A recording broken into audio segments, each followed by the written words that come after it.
be. I don't know any of the personal dynamics here. He should have shut up then. He's like, as soon as he's like, I don't know any of the personal dynamics here. Like, Yep. You should have stopped talking. Music entrepreneurs, what's going down? Welcome back to the MEC podcast, where we talk it because we live it and we live it so we give it. Dame's back, Erinn's back. I'm always here. How are you feeling today? Good. Dodgers didn't win last night, so hopefully it just makes it a better series and we still come out on top. But you know, it is what it is. We'll get back to it tonight. I know neither one of you care about baseball. Well, you know what? I started caring about baseball when they started associating my state's team with a racist Karen. So we're not even going to speak on that. I don't even know what you're talking about. Yeah, no, the Brewers Karen. You didn't hear about that? No. The woman that was caught on, she lost her job because she was being super foul and some, I don't know why people, when someone pulls a camera out and puts it in your face while you're on some disgusting rant, and then you just keep going and get even uglier when the camera's in your face. That's really who you are. Yeah, well, I understand that, but like self-preservation should kick in at some point and be like, yeah, I'm about to lose my job for this. Is it really worth it? I'm off of like 3 Bud Lights. Is that really worth it? But yeah, I guess it's worth it. So shout out to her shout out to her employer. But it wasn't an owner. It was somebody that just works for the team. No, it was just a fan, but she was decked out in Milwaukee Brewers gear and screaming at some ambiguously brown person that she was going to report them to ICE, and I don't know where she worked. I can look it up. Well, all bad. I mean, that's happening everywhere. Oh, my bad. Go ahead, Dan. Nah, go ahead. You said all bad, though, because I agree. It's super all bad. I was going to say another all bad thing. I'm in Atlanta, and I walked out the door this morning, and it was 48 degrees, but feels like 38. And I'm like, I'm not built for this. Like, it's still October. I feel like this is cold even for Atlanta. But last week, when I flew from Austin to Atlanta, it was 85 degrees when I got on the plane in Austin and landed at 65 degrees. And even that was jarring for me. So I'm like, feels like 38 is insane. I think it's supposed to be 90 here today. So, take that. Let's do a quick roundtable shout out of our topic so people know what we're getting into today. I think we got some good topics queued up. But Erinn, what did you want to talk about? I'm going to be talking about Rod Wave's merch sales. Apparently people are in disbelief. I can't verify them to a T, but I want to talk about how successful he's been at selling merchandise. Selling merch. Payne, what you got? Oh boy, well, you sent me an interesting video where a very high level exec claims that AI is now being used in all production and writing sessions at the highest level of the music business. And then I also want to talk about Soulja Boy being the first ever producer to popularize FL Studio. I'm laughing because it's a meme, but there's some truth to it. There it is. And I quickly wanted to talk about the verses, Cash Money versus No Limit. But then I wanted to respond to a recent video around management that No Labels Necessary posted. So let's get into it. Erinn, let's start off with Rod Wave and merch. And he wasn't really like hip to the business, like we learned the shit together. And he was kind of breaking it down to me like, no, them folks ain't. No, we don't need them no more. We can go show me the plug. I don't. Yeah, you got show me the plug. You know how you go buy a watch and go buy a car. You can go buy your own clothes and pay these folk to print it up, pay these folk to transport it, and we gonna do that. And I went from $200 to $14 million, just taking control of my own merch. Nice. See what I'm saying? And your uncle wasn't just street smart. Your uncle, he's just smart. He's just smart. That's just smart. Like, he titled that all the time as street something. If you smart, you smart, man. How you dealing with the people always transition? say, like, if you can make it in the street, you can make it anywhere. Yeah, if you could get away, if you can make $1 million in the street illegally, you can 100% your brain can work. 100 million. Yeah. Even on his paperwork, like the judge saying, like, this dude is like we followed this dude for 4-5 years. His brain, the way he organized this, he could have did anything he wanted to do. Business, bro. You see what I'm saying? He got a leadership role because it's just like you could have did anything you wanted to do, bro. Your brain worked. You see what I'm saying? So, like it's just business, bro. This is a video of Rod Wave on the Joe Budden podcast explaining that he put one of his uncles in a leadership role over his business because he was so business savvy. He said that he didn't know any business when he came into the game, him nor his uncle, none of his team really. And I think the subject matter started with them asking like how he's chosen his team and who he's worked with, some of the success that he's really seen. They have him on because he's done so well as an artist financially. So it's like, yes, Rod Wave is popular. Some people don't recognize how popular he is because he has a cult following. But watching that video, it's just a clip. A lot of the comments were like, this is cap. This is cap. He's washing money. So he's telling the IRS this. And I just put a comment up because I'm like, y'all do know he had one of the highest grossing sales of 2023 and 2024 of tour sales of 2023 and 2024. Right. So he's talking about this as he's starting to rise in popularity.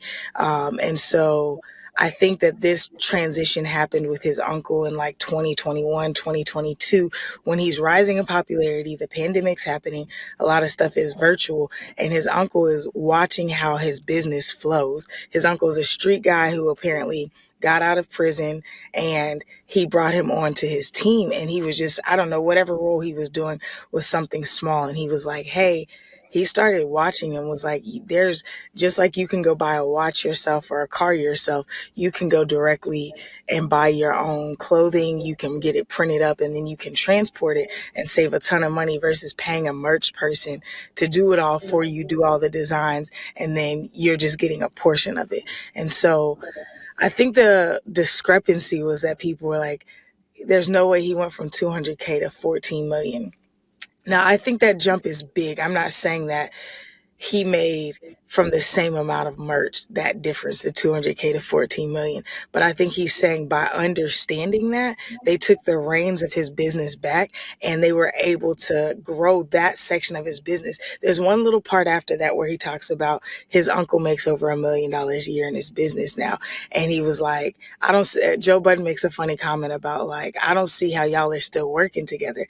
And he was like, why wouldn't he? And the implication is, if you can work for me and you're making over $1 million a year legally, why would you go off and do something else? Like, why would there be any beef? Like, you were in prison recently for trying to move weight, and now you're legally moving weight and able to like work with your nephew, right? And so, no, this is nice because remember what we talked about last time, which was Big Hit going back to prison, and this is kind of an opposite story. Literally, yeah. That I agree. And I think that you see that a lot of times. You think that people are just out here doing, I won't say, I don't know. I think it's funny when I watched this clip that J. Cole song was like the neighbors think I'm selling dope.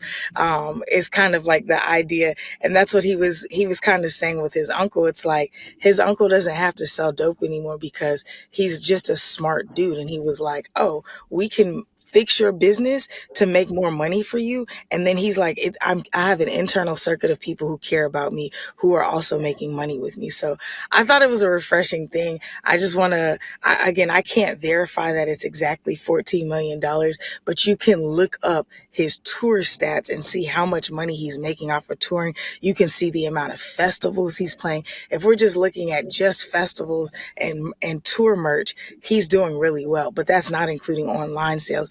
And people were like, where are these people at? And I'm like, yo, there are over 8 billion people in the world. Just because I don't see Rod Wave merch either. I'm not doubting it.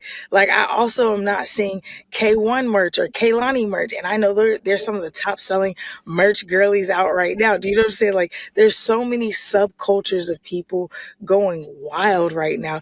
I think about God is Dope. They're still moving millions of dollars of merch per month, and they're based here in Atlanta, and I don't see their merch anymore, but I see the people talking about it.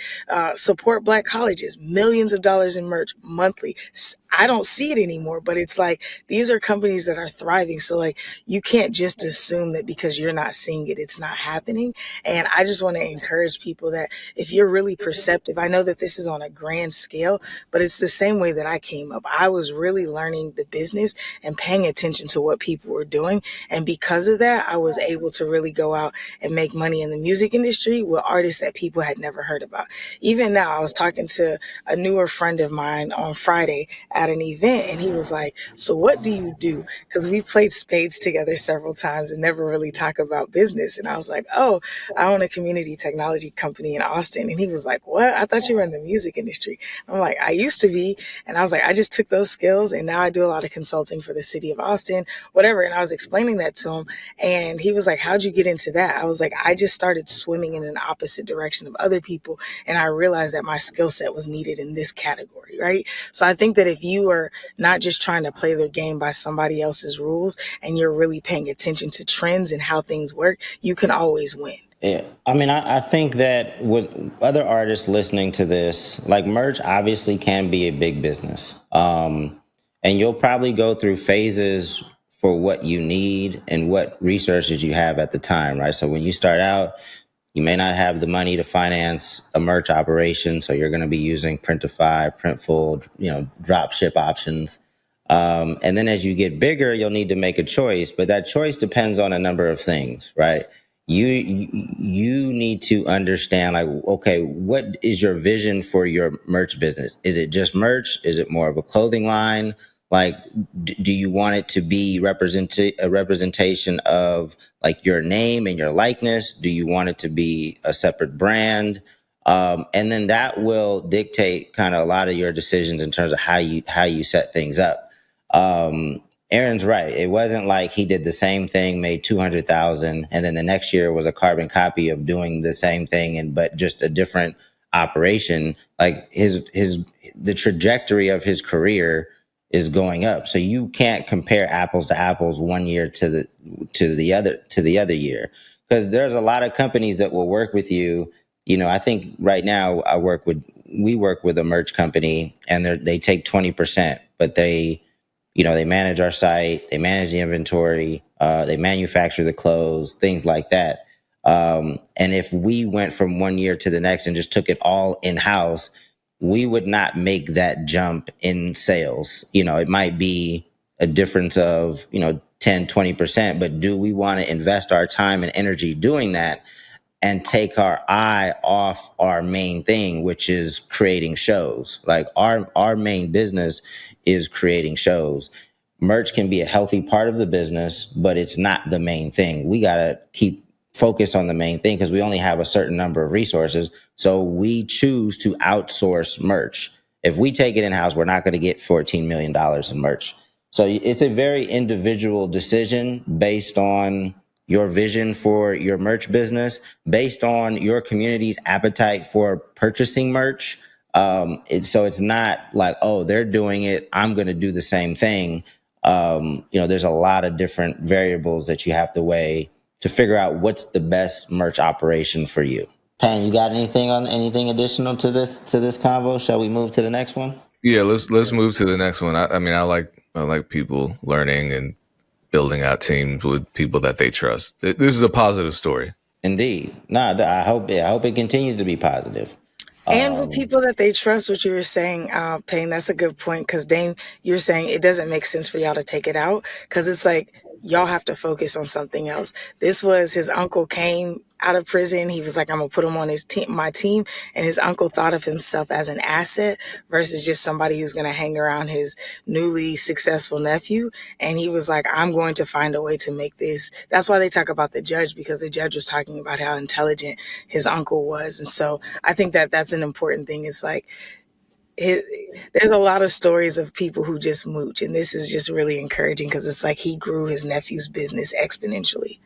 Yeah, and obviously he has the skill set for this. I mean, I've heard of stories going the complete opposite way. There's a lot of things that can go wrong in a terrible merch operation, right? You can hold on to too much inventory that never moves, so you waste a lot of money in that. Maybe the operation sucks, or customer service sucks, so maybe the quality of what you're manufacturing sucks, and people never want to purchase from you again, or again, they have a bad customer service experience and people never want to you can really fuck up the lifetime value of your customer by not having a solid merch operation. It's something that should be taken very seriously. And if you're going to put someone in that role, you just have to make sure that they have the capability of really paying attention to the details that make a merch operation successful.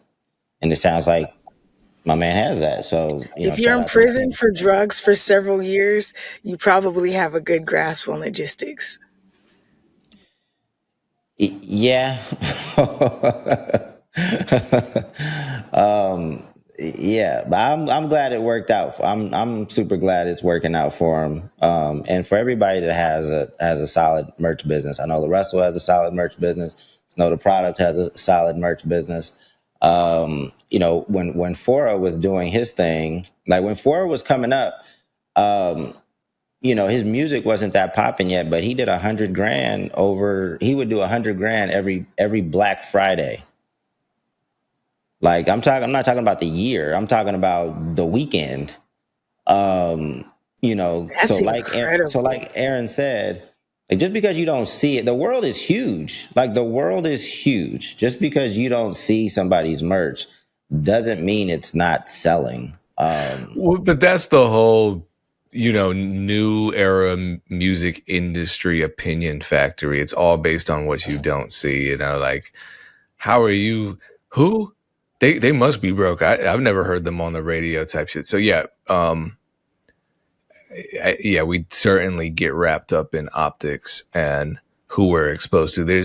It's funny, and the internet is where all of that comes together, where you can just see all these bad takes. It could be someone that you were just at an event with that sold out, 1,000 capacity venue, and someone's like, man, they're not doing anything. Like, okay. So people don't see a lot, trust me. Yeah, there was recently a video. I mean, people might say we on our race shit again, but but it relates to it. There was this Mexican cat. Obviously, ICE is terrorizing the cities right now, and there was a Mexican cat that made a video that always discounted prior to this experience that he had with the cops. More recently, he always discounted when Black folks say, that they get harassed by the cops. He didn't believe it. He didn't believe it because he didn't see it or didn't experience it. And now that ICE is terrorizing the cities, he was like, oh, maybe what Black folks have been saying is real. Like just because you don't see it or experience it doesn't mean you in your little ass bubble, or doesn't mean it doesn't exist just because you exist in your little ass bubble and have a very small set of experiences versus what's going on in the rest of the world. To me, that's an extreme one, because if you live in America, this is, you don't have Black friends. That's what you need to say. I don't have any Black people in my community, because that is extreme. The first time I ever had a gun pulled on me, I was 16 and it was by a cop.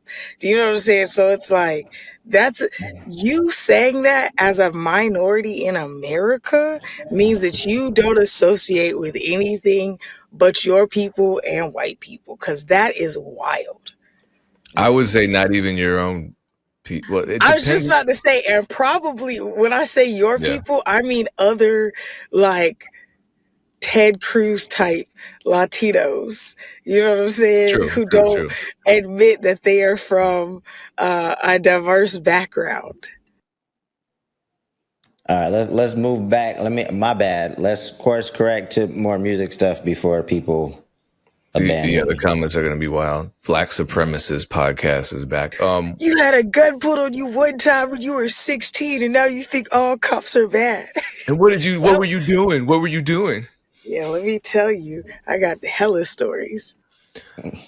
I can jump in, or are you? Let's go, Payne. Let's go to your topic. So you sent me this, and it's an interesting topic. We can be quick with this one. This is Harvey Mason Jr. Harvey Mason Sr. was an incredibly accomplished musician.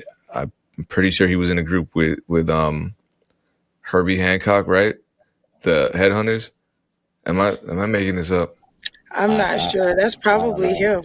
But you are you gonna give a little specifics about who Harvey Mason Jr. is? Because Harvey Mason Jr. Yeah, he works for the Grammys. he runs. Or he runs the Grammys. This is like Yeah. this is a big deal. So I think when he says he's in sessions, he means like pop sessions, and he's talking about the highest level pop He's sessions. in all sorts of sessions. That new show Hitmaker on Netflix is his Oh, show. that's him too. Yeah. Yeah, and he does stuff in gospel. He does stuff in hip hop because it's like he has a writing group outside. His wife is a writer as well.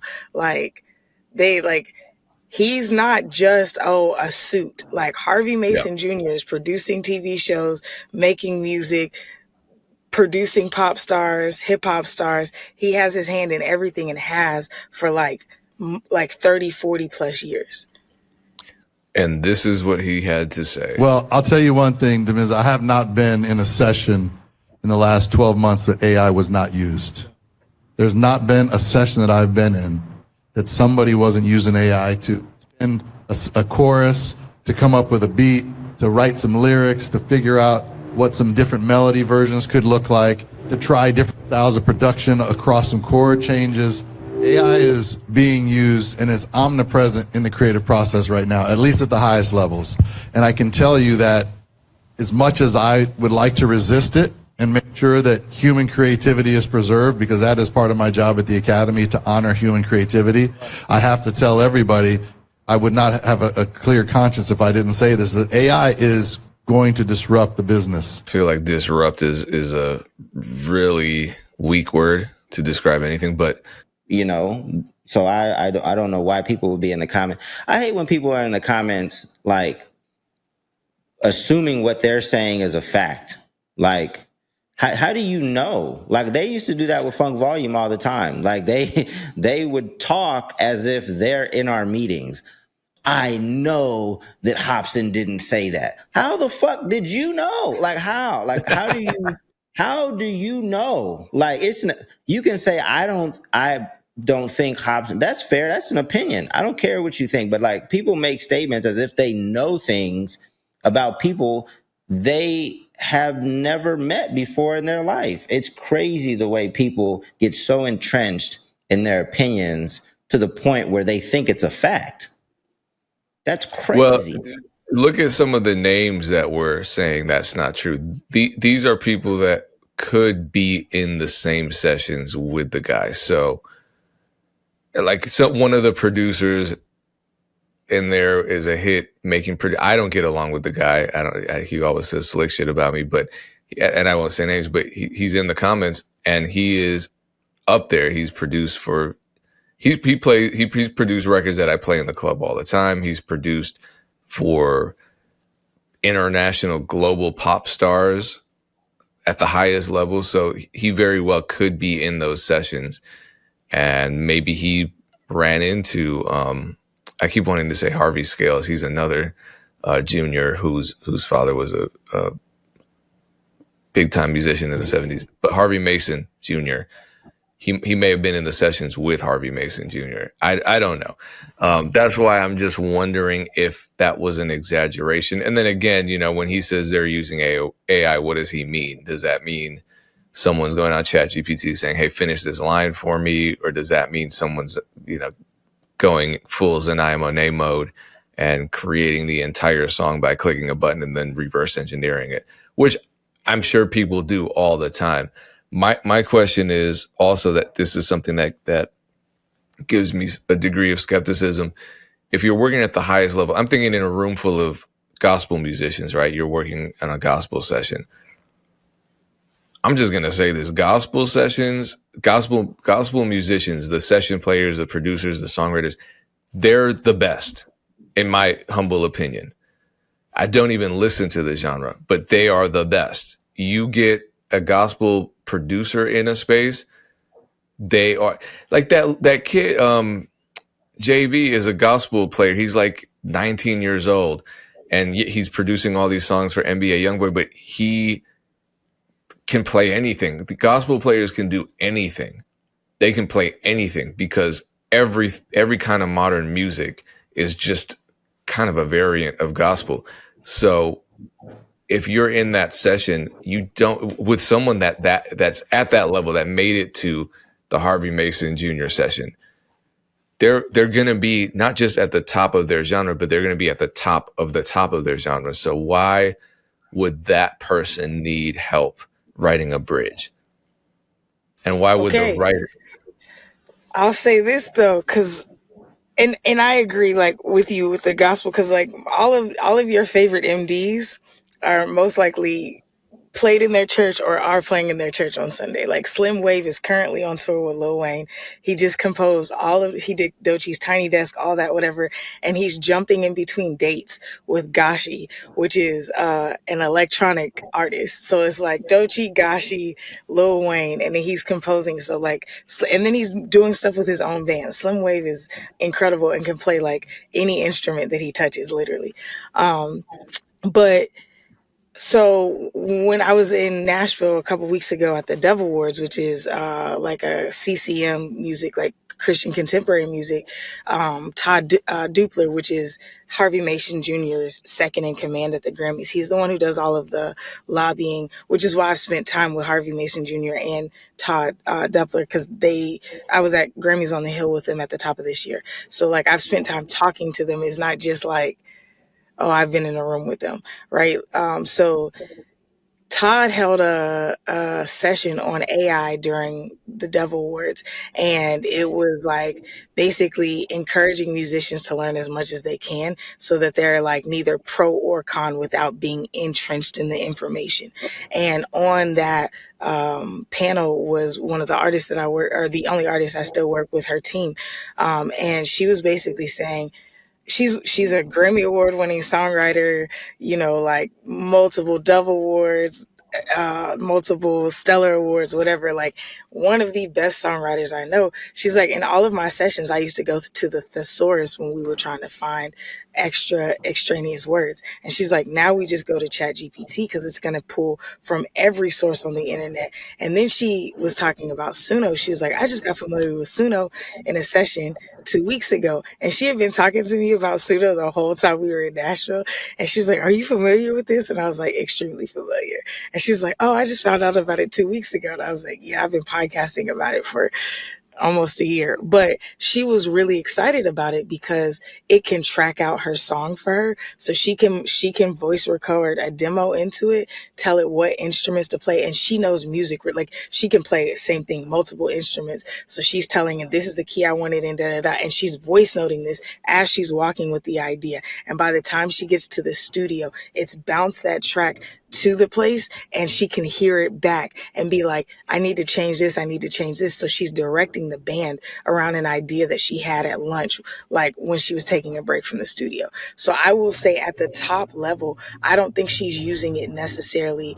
It's not giving her ideas. It's making her more efficient and faster. And then it's helping her find words the same way that she used to. And she said the same thing. She's like, I haven't been in a session in the last 6 months where we're not using at least ChatGPT to source like word changes. So producers may be like, nah, this isn't happening because they may not be getting beats and stuff. But I know on the songwriting side, again, I could talk about more top level people. On the songwriting side, I do see a lot of people using AI, and especially people who are extremely proficient with like tracking things out or talking through, like, I need this chord progression at this BPM, whatever. They're doing that. But I will say I also run 2 writing camps, one in Nashville for independent artists. And then, well, I'm just a part of that one. I help run that one. And then one in Atlanta that's fully independent artists. I will say I was in and out of sessions. I can't say nobody used it, but it's not really a thought. People aren't really thinking about it on the lower levels. And I think that's why Harvey Mason Jr. was saying, hey, just so you know, the people at the top are using this and it's accelerating what they're doing. And I think that that's a fair assessment and a fair thing to say, because it's the same, like all the authors that I listen to, all the marketing minds, all the big podcasters that I listen to, they're talking about all the different AI. What is that one big AI now? It's like a dude's name. I can't remember. They're using it Claude? to like help. Claude, yeah. Yeah. They're using it to help them write books faster, to take their notes that they've written on marketing and pull out bullet points that they can make into a book or into a presentation. And so they're like, I'm able to triple my output because of Claude. I've trained Claude, whatever. And even for me, I'm like, that's not a methodology or mechanism that I typically use, but I'm aware that all the greatest minds and the people that I follow are using this to get further ahead. So if you're fighting it because you don't enjoy it, I'm not saying you have to use it or you don't have to use it. You make your own decisions, but assuming that your ignorance is the truth, as Dame is saying, does not make it right. Same with this merch thing. Just because you're ignorant to how people are making money doesn't make your ignorance truth. Yeah. Everybody's gonna have to pick and choose like what they're comfortable with, but people are gonna use it. This isn't illegal. I'm thinking about the steroid era in baseball. Corked bats. Like in everything, people try to find ways to gain an advantage.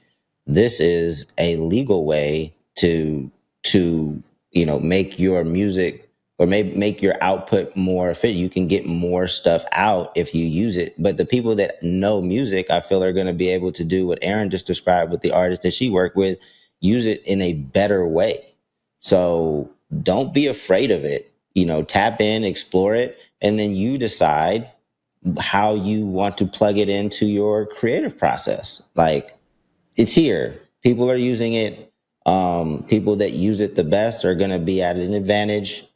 And if you decide not to use it, that's fine. You may continue to be successful, but that's just your personal choice. Right. I feel like ultimately, if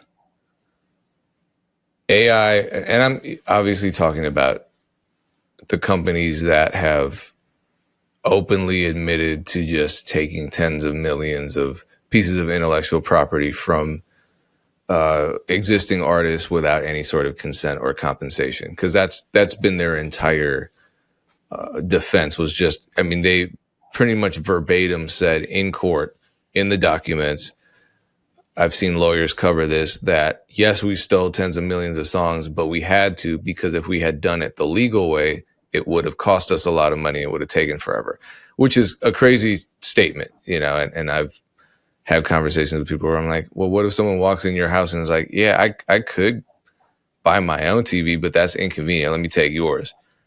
And your whole thing is supposed to be, yeah, well, you need to just adapt and figure out. And it's like, okay, it's more nuanced than that. But you don't have to. But I just want to be careful of, like, yes, there are platforms that have used a lot of people's work without people's consent to train their AI, and now people are using it, and that's wild. But and those are the popular ones. Yeah, but AI exists in many different formats, and it doesn't mean that you have to use platforms that have stolen people's work without their consent and train their AI. Exactly, but they're not, and I mean, that's the thing. The conversation always comes down to, being reframed. And here's a documentation of Suno's defense. This is problematic. Oh, you're just scared. Here's a documentation of Suno saying that they stole all this work.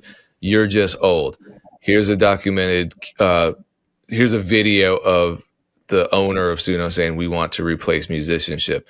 Oh, you just don't know how to use it. And you're like, okay, the conversation, and this is just how the music industry works, I guess. The conversations are pretty much low level. And speaking of which, Dame, do you want to jump into your topic? Because that's a perfect segue, because you feel like this is another conversation in the music business that's pretty much missing the point. Yeah, play it in a second. My last comment on the other thing is, like, people like Harvey Mason Jr. I'm not even you guys are more familiar with him than I am, to be honest with you. But like, people will immediately just dismiss what he says and then like completely piggyback some random ass person that has no experience in the music industry that makes a comment just because it's in line with what you're already thinking. Like, you guys follow the dumbest people and dismiss the smartest people. and it's crazy. But anyway, yes, this video is about management. There's a cat, I don't even know his name, but he's talking about, some bigger artists that have recently dismissed their management and have either taken it on themselves or have just built out a different type of team to substitute for the manager that I'm assuming kind of helped them get to where they are. The hot topic in music industry news is that Olivia Rodrigo has just sacked her management. And this seems to be a trend that is happening. Billie Eilish sacked her management earlier this year. Chappell Roan, I think last year, sacked her management. Dua Lipa, in the last couple of years, sacked her management.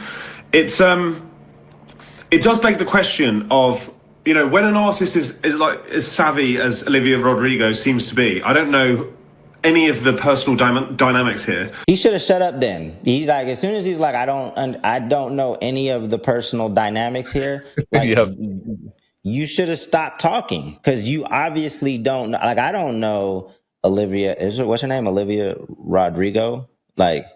You don't know how savvy you probably think there's a lot of situations where you think the artist is savvy, but it's really the manager that's savvy. You're just giving the credit to the artist, but you have no idea, again, because you don't know the personal dynamics like this man just admitted. Can you just look, so I could use his name, can you just look to see who No Labels Necessary credited, what the cat name is?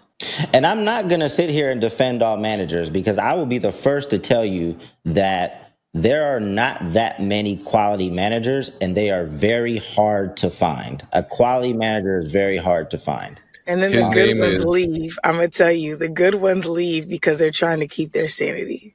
Yeah. This guy's name is Stevie Red McMinn. He is a record label owner, a musician, and a life coach. Wow. Okay. I don't know this cat, but it's content like this that really messes up how artists that don't have managers yet view management. The fact of the matter is that relationship between artist and manager can be very different from one situation to the next.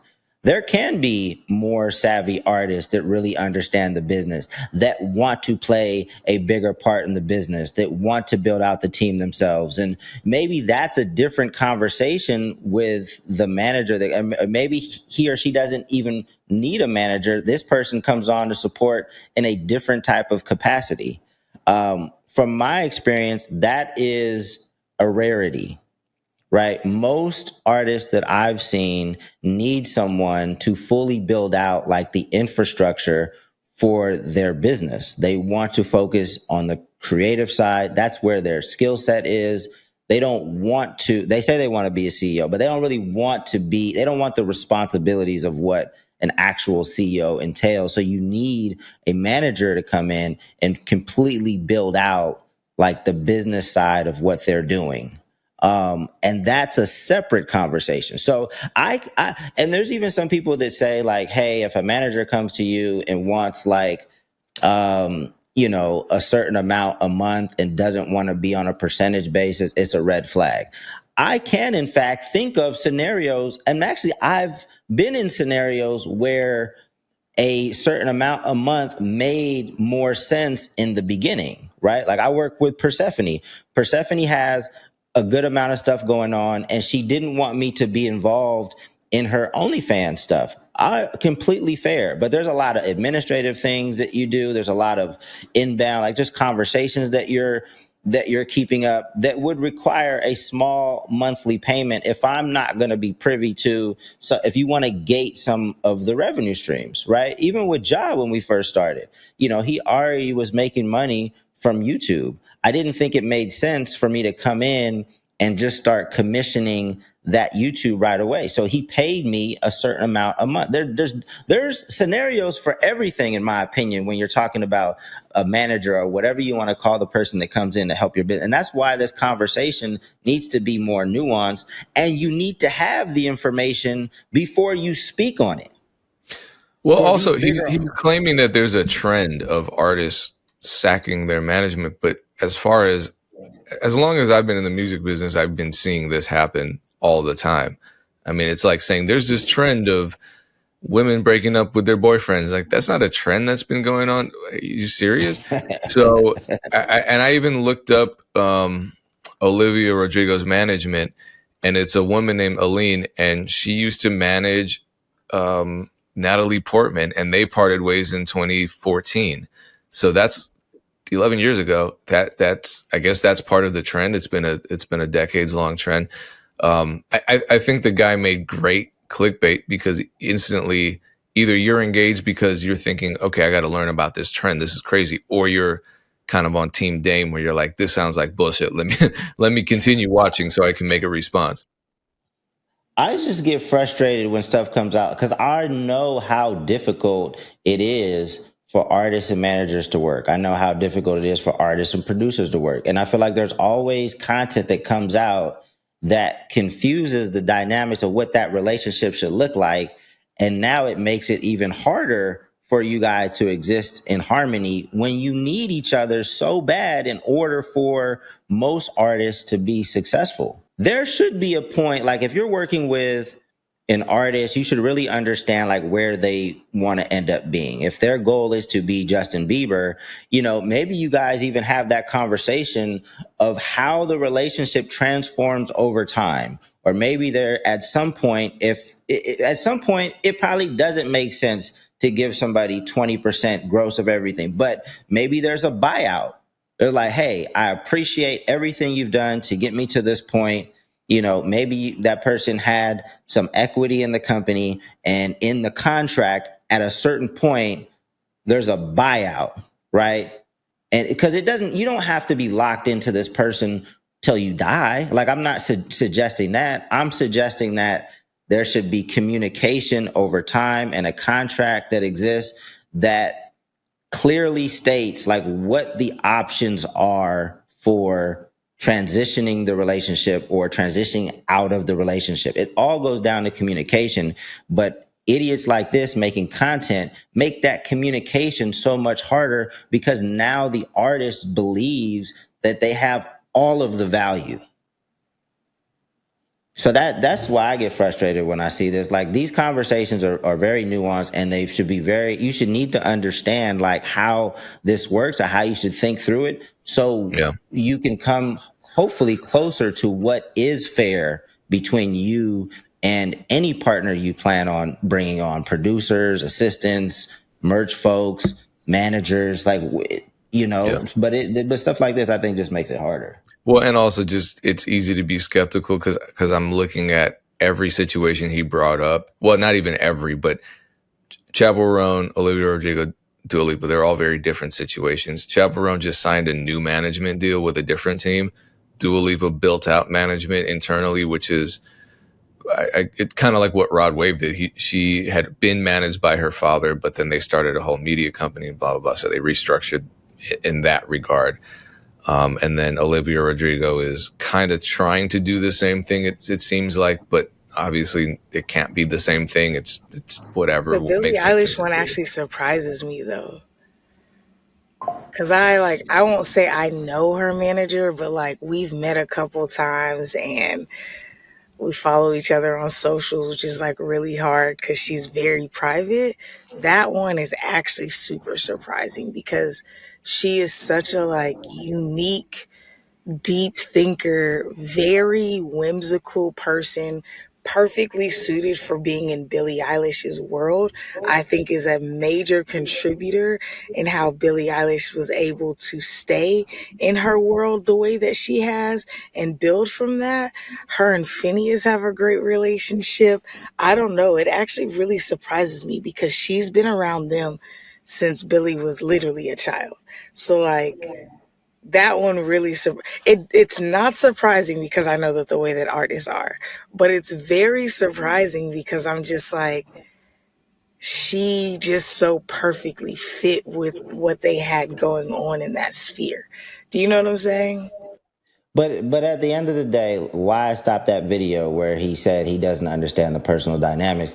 Like we just don't know. Like the managers that got fired can be complete shitheads that maybe stole some money. I have no idea. Or maybe they could have been wronged. Maybe they were perfect and they were lied to by the artist. Like I've seen it every which way.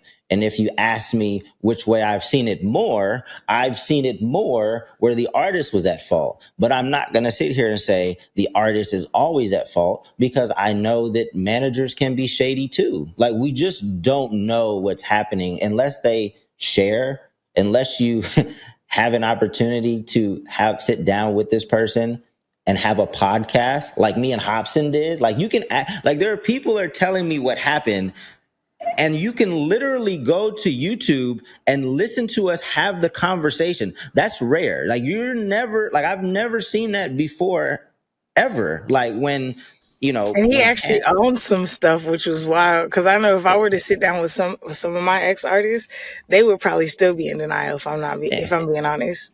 He should have owned more, but separate from that. Like you didn't see Chance and Pat have a conversation.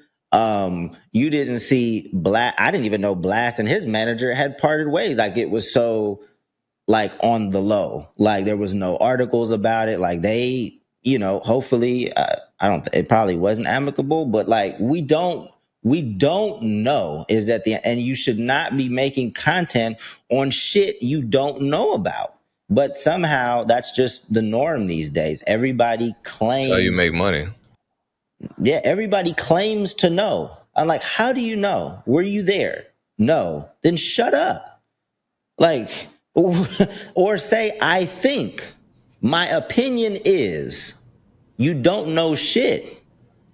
That's I'll be honest. I went through a period of getting doxxed a little bit from the people who were aware of the lawsuit. Well, just because the people trying to sue me were sending people, but I was getting doxxed at the same time by the fan base of the group that I was splitting with during that time, and it was happening a little on YouTube. Y'all would see. I won't even call that doxing. That was just a grown ass man who clearly is a fan of mine but couldn't get over it.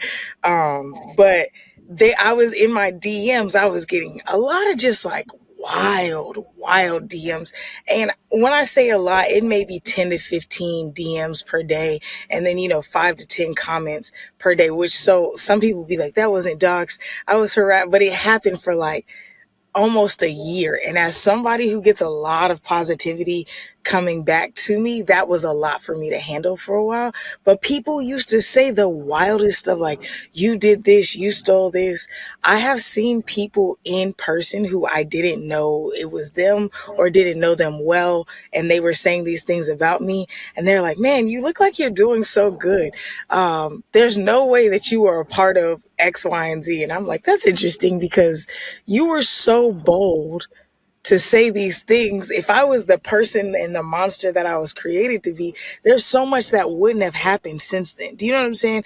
And I do think that there are monsters in this world that persist, but I don't think I think that's an exception and not the rule. If you consistently do bad business, if you consistently are a bad person, you don't continue to thrive. That's why when people have said stuff about Dame, I've had a couple people be like, so what do you think about Dame? Is he a solid person? I'm like, hell yeah. I've never had any issues, but also his reputation persists. There's no way he would be able to stick with this many companies, this many people for this many years if he wasn't a solid person. But it's like people will take their fandom to another level and think that because they're fans of somebody, that means that that person has integrity. And I'm like, how does that play out? Like, how does that make sense in your mind? You like this person's music, therefore they have more integrity than somebody you've never met. So I think it's like that parasympathetic relationships that people are forming online. You have this bond, you have this perception, you have this fantasy of somebody that you think that they are, and it's causing you to shit in the water, thinking that the people that are showing you the truth are really the bad guys, which is a really weird situation for me. People kill each other when their sports team loses. People put each other in comas because they got different jerseys on. So yeah, parasocial relationships have been a thing, and we just now have the terminology for it. Yeah. Real quick before we get out of here, did you guys see the verses between Cash Money, No I saw Limit? clips of it, but I'll there's say a I saw lot of clips of it. I controversy. think it's super tight. Yeah. Mercedes is Now, suing. Did you know that? I think she walked it back. I think she kind of like, I think she apologized for Oh, how okay. she apologized for how she No, Dave, initially you're wrong. reacted. I have strong intuition. I'm a fan. I know. And But maybe trust me. she could apologize and still be suing. I have no idea. But I did see a video of her apologizing. I thought it was cool. Birdman was definitely out of pocket at the end. I thought it was dope it's dope to see like older artists that can still perform at high levels and that have kept, their vocal core, their vocal conditioning, because Snoop came on and killed it real quick. Like he didn't rap to any backtrack. Snoop is obviously super old school at this point. And I thought he really shined because I'm always like listening for that. It's easy to stand out as a rap artist these days because the norm now is that you're performing like with your whole track. So when you're not doing that, I'm impressed, which is a pretty low bar. But I was going to ask you guys if there was an independent versus, who would you like to see celebrate their catalogs together? Like what because versus is probably, typically stuff like this happens, me, I think all creative ideas start independently.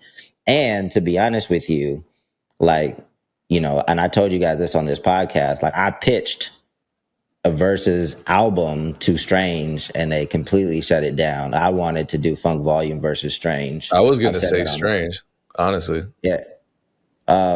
But when we were like, I mean, strangers, I don't think they're relevant now, but when they, were doing their thing and we were on the come up, I thought it would have been super dope to have, okay, all right, we'll put 6 songs on it. You guys put 6 songs on it. We'll go back and forth and it would just be Strange versus Funk Volume. It wouldn't be us talking shit. It would just be us putting, 6 quality song and let the fans enjoy it. I thought that would have been super dope, but it didn't happen. So we can't take credit for it. Versus, born out of the pandemic, I thought was a cool idea. And obviously it, it entertained us at a time where we needed some entertainment. And Cash Money versus No Limit, 2 legendary labels. I thought it was a dope celebration. It's unfortunate that certain people weren't there. Wayne wasn't there. But I thought it was, anyway, back to my question.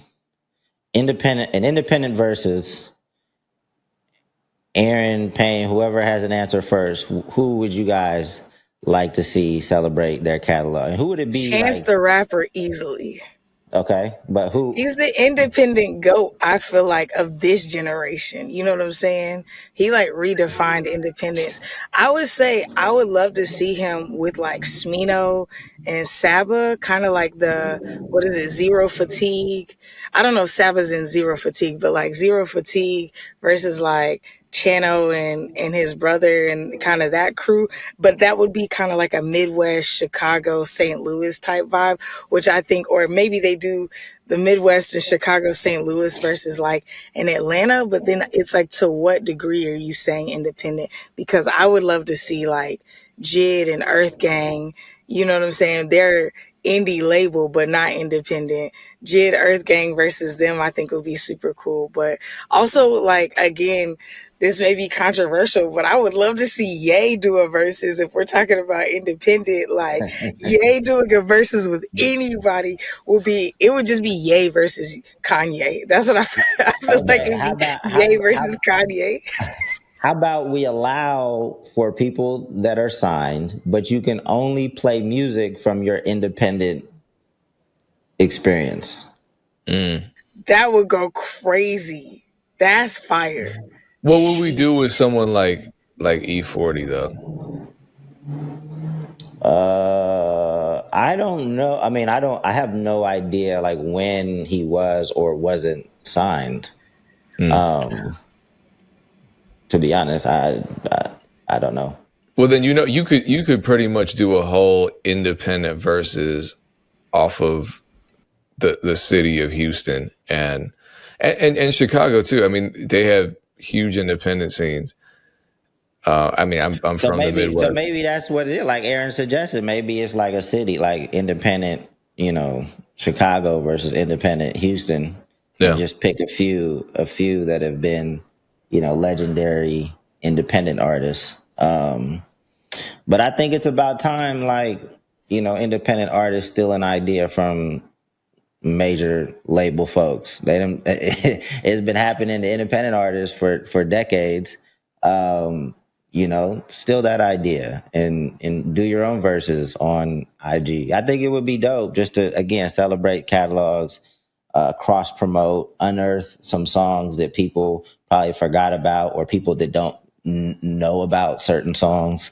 Um, I you feel like know, the indie one can only go back so far because prior to, I mean, mid 2000s, to be honest, you're not notable if you didn't have a label. You know what I'm saying? Like, yeah, I think about Outkast, it's like they dropped one project and it was like, it felt super independent, but they were signed to a major because it's like, there's no way to get this type of stuff out back then without a major label. You know what I'm saying? But yeah. before we leave, who did y'all think won the verses? everyone Um, is saying that No Limit won, but again, I didn't watch it. I didn't realize Lil Wayne wasn't there. I just saw clips that were completely taken out of context. I can that I yeah, don't know. I That's think tough. like I just think that Cash Money has a catalog that is more like the sonically is just gonna resonate with more people today. I definitely was not a No Limit soldier. I liked a few songs here and there, but a lot of that like slowed down stuff that Master P was on, like I couldn't rock with that, and he played a lot of that during the verses. Um, so for me, it would have been almost impossible for no to win to quote unquote win.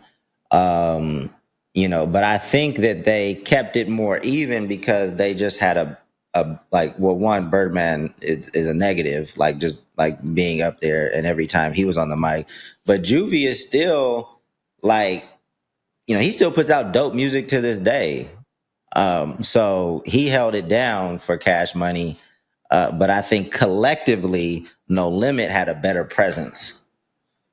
Um, so maybe it's kind of maybe it's kind of even, but it's hard, like, because No Limit, they didn't play anything mystical, understandably, but they needed his catalog. I felt like they needed his Yeah, they did. catalog, to compete with some of Cash Money stuff. It would have been dope if it was okay to play mystical stuff. Yeah, there's probably only two No Limit songs that they played that I actually like. Mr. Ice Cream Man and which other one? No, it's not Mr. Ice Cream Man. Oh, that's a It, good uh, it's song. it, it's Silk the Shockers. It ain't my fault. Mm. And fuck the mother. Is that what it's called? I don't know. I don't know what the name of that song is. I mean that Aaron's on Team No Limit. yeah. No, I mean, I'm just saying that's one of the best songs to ever come Yeah, out ever. I think in general, like for it's sure. just like you go get hyped to that every time. What? Yeah. That's like a complete win. Like if you're playing spades, like that's your ace of spades on the No Limit side. And I really Exactly. Well, I play Joker, Joker, Deuce, Deuce, so that's your black Joker. But for sure, but I let you know I'm not a spades player. I'm a dominoes player. I really don't play spades. I just I mean, you could do Ace High, so I get you. That's your Ace of Spades. But I play Joker, Joker, Deuce, Deuce, so there's more. It's an even I don't dispensation of even know what spades. you're talking about. That's how little I've played Oh, spades. for sure, I for sure. I play dominoes. I think I played spades one time or a few times, and I just Yeah, it wasn't my thing, but No, I Spades it's is respect my Aaron's game. thing. Aaron's making It's old my men whole cry. thing. I got tournaments and everything. Like it's my whole thing. Yeah, it's not. Anyway, yeah, it would be dope to see an independent versus. But yeah, dope episode. I think we touched on some cool topics. You know what though? Then we forgot wins, so we're gonna have to pick those. We're gonna have to double up on wins next time. We got to make them really good. Oh yeah, damn, we different. I'm usually the one that gets on us about not talking about our wins. It's ironic. So next week we will cover. I had a good win too. This is the 1 week that I prepared a win. I had it already locked and loaded. So I will reveal that Is next it week. too late? I mean, it's because we're gonna have Yeah, more. we're at an 'Cause hour and 5. well, real quick, let's at least hear your win because what I'm anticipating and what I'm putting into the atmosphere is that you guys are going to have so many more wins in the next 7 days that you even forgot about the win that you're about to share. It's going to be old. I don't know. Okay, so my win was we had a. It was kind of like an unofficial birthday party for like I have a residency with my sister Cupcake at this club out here, and that was last Saturday. So I wanted to premiere some stuff and kind of celebrate my birthday a little bit publicly around people I know and then also a bunch of strangers. And there were so many. My city is so frustrating because there are so few options for events, and oftentimes the types of events that we do all will fall on the same day. There'll be like 5 other competing events. There was a comedy show. There were like 3 other club events. There was all this stuff going on. So I was nervous, and everyone was like, yeah, well, cool. The club was like, cool. We need a break. It doesn't have to be a packed crowd at capacity. I don't know how it happened, but yeah, we hit capacity, and I was just shocked. So I feel like that was a win. And then it was the energy that night was amazing. You know, like I never say anything on the mic. I'm talking about some recent stuff that I had done, which I'll talk about in a future episode as well, and just got a lot of support from the city. It felt like, you know, the people, the people I didn't even necessarily have strong friendships with were there to support. So that felt good. Nice. Aaron, share your Fire. one real quick. Congrats. I'm just excited that I'm staying on my workout regimen with the travel schedule that I've had lately. So that's my win. Boom. I've been back in the gym too. I got to work out in before this. So I'm back checking in. And shout out to Blank Slate. They sent me this hat. We just got some custom Two Lost hats. The Blank Slate is a dope hat manufacturer. The hats are real quality. This is came just in time. Although again the Dodgers lost last night, but it's the Shohei Ohtani hat. Actually, I think it's got his name in Japanese in the back too. So shout out to Blank Slate. Yeah, I'm surprised you don't know about the Brewers Karen, because she was saying all that racist stuff to a Dodgers fan. When you were explaining it, I feel like I saw something like that in my timeline, but I didn't really know what was going on. Yeah, she was a school administrator or something. I flashed the article up. She evidently she lost her job. There are so many people right now that are showing their ass and talking crazy and just ridiculous that it's impossible for me to keep up with all the ridiculousness that's happening in this country right now. Yeah. So, yeah, I mean, hopefully there's consequences for the people that are just hateful and, you know, want to say ridiculous things. But well, next week, stay tuned, because next week will be the baseball Karen episode, and I got to give up my booth, y'all. So I'm heading out. All right. Well, no, we're all giving up our booths. Peace, everyone. Appreciate you tuning in. See you next week. Peace.